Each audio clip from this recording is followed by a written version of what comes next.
For the ingredients, we need 1 cup of all-purpose flour,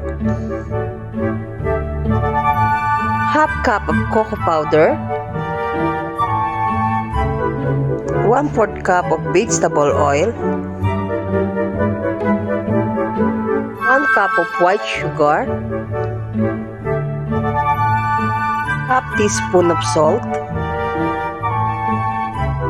1 teaspoon of vanilla extract, 2 large eggs,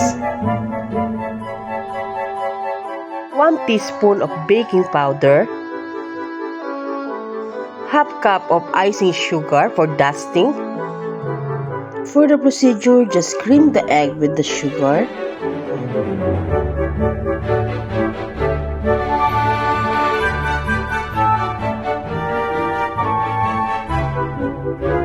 Add the vegetable oil. Add vanilla. Add the flour.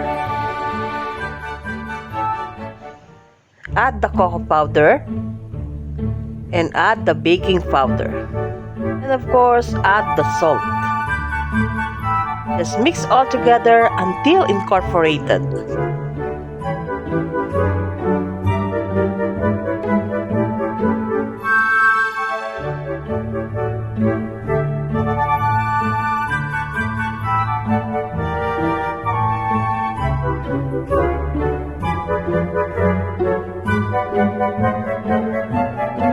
Then chilled it for 1 hour.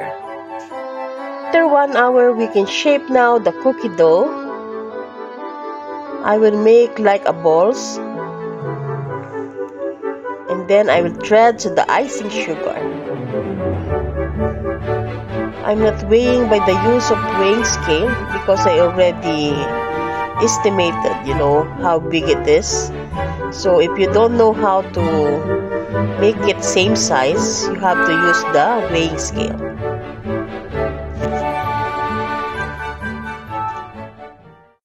Or you can use the ice cream scoop to be uniform in size.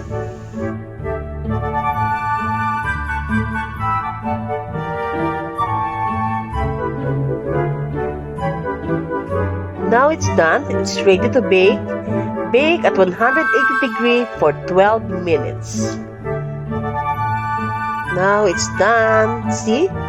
As you can see, it's very nice. Chocolate crinkles. This recipe is a very nice recipe because same like you are eating a brownie. Because this is like a fudgy brownie. This is soft and chewy. Guys, like and share this video, subscribe to my YouTube channel, and follow me on Instagram and Facebook page.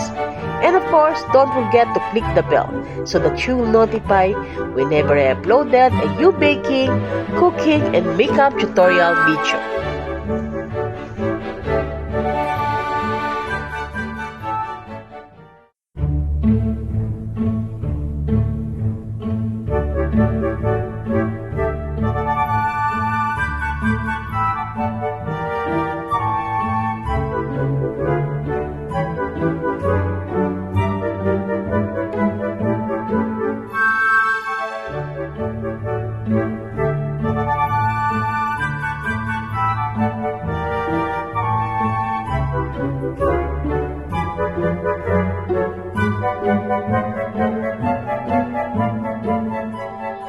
And again, of course, this is Chef Deborah. I hope you enjoy baking with me.